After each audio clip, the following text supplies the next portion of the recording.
So here comes the second video for today. Oh, my poor throat.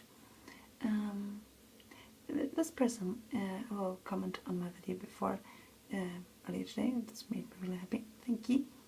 But I mentioned that I wrote something about me having a nice voice, and probably not now, but otherwise.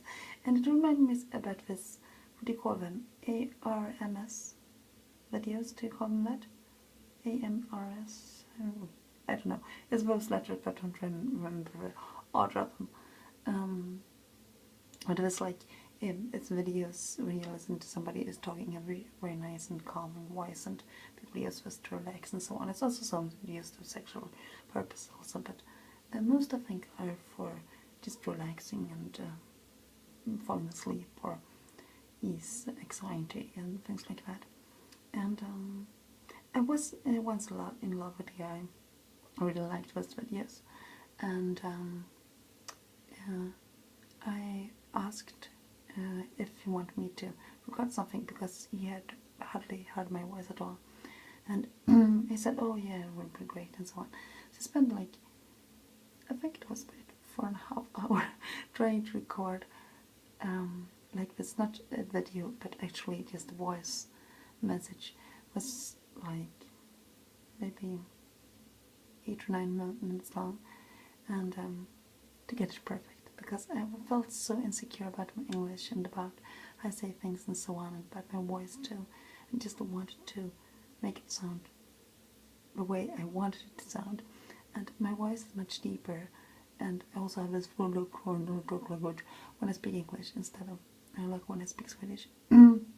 När jag pratar svenska så är min röst mycket ljusare och snällare, skulle jag säga. You don't understand at all if you're not Swedish, but you can hear the difference in my voice, and quite a big difference in my voice. I think my singing voice is more like this one, but my talking voice is quite different in Swedish.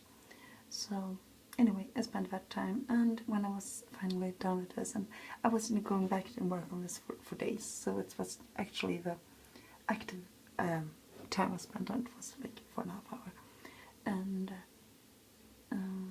I felt so curious. I like, oh, by the way, what do you like to, you know, next time we talk about this video, is like, oh, how do you like to hear my voice? Like, oh, why should I want like that? I don't, that's a bad idea, like real negative, so I deleted it.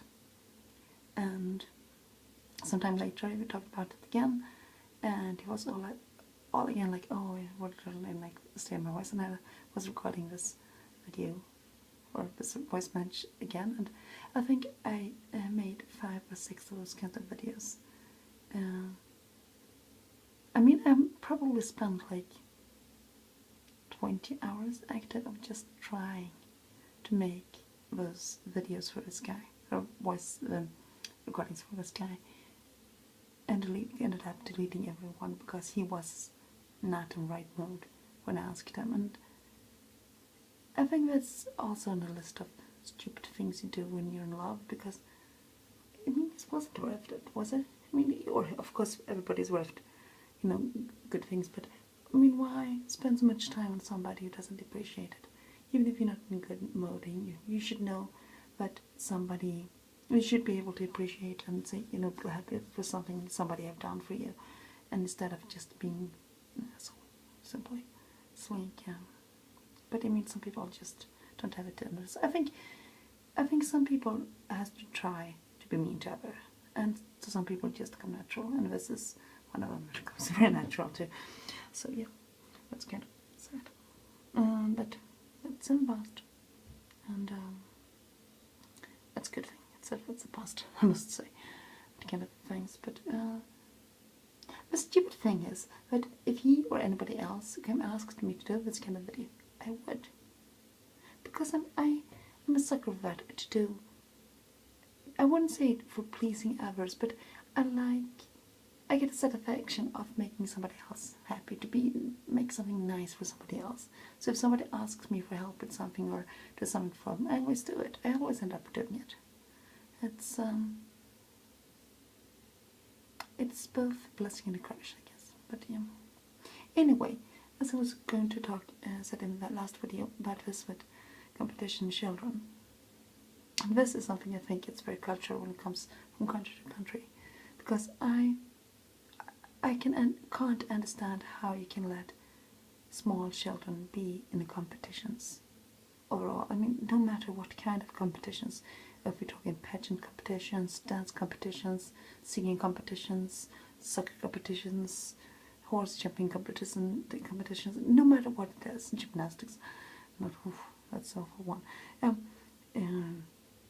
I don't understand how you can allow small children to be in it. It's a bit beyond me, because that is so clearly a situation where a child is valued for their performance and achievements and not at all for who they are. And to tell maybe a 3 or 4 or 5-year-old that they have to, that if they win the competition, they're the best. If they don't win, or just second, first runner-up, they are the second best, not as good as the one who was winning. And maybe we're not as good at doing that kind of thing, but it could just be that day, or the judges didn't have the same taste as somebody else, or something else happened in the audience would distract people from their performance, or it could be anything. I mean, it's not, and it shouldn't have to be about achievements. It's when you do that, when you put young kids in this kind of competitions, you are teaching them that they has to perform in order to be loved, in order to have the right to exist, simply to be who they are. And it's like you're raising a bunch of super egoistic narcissists with a very low self-esteem, and that doesn't sound good in my opinion. I'm sorry, but it doesn't. And I see that a lot in some societies, that you really are so focused on winning and winning and winning. And those are societies that have the biggest gap between rich and poor people, and there are less empathy in the society. People are less likely to contribute to society when it comes to paying taxes, when it comes to trying to use the system in different ways and so on. And I think it's having huge consequences. And most of the consequences are on a personal level, because, as I said, when your child should always feel that they are good enough as they are, and they are the best at being themselves. And that is something extremely valuable and something we should be proud of. You don't need to achieve anything, you don't have to prove anything. I think that is something all children should have a right to grow up with. Here in Sweden we don't have competitions at all like that for children. When we have like soccer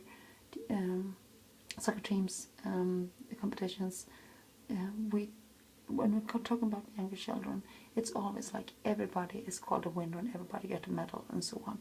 It's never like, even if you can look at the statistics later on, you can say that the Gibbs team made most goals and so on. We don't, put this is the first and this is the second and so on. And we'd never do that.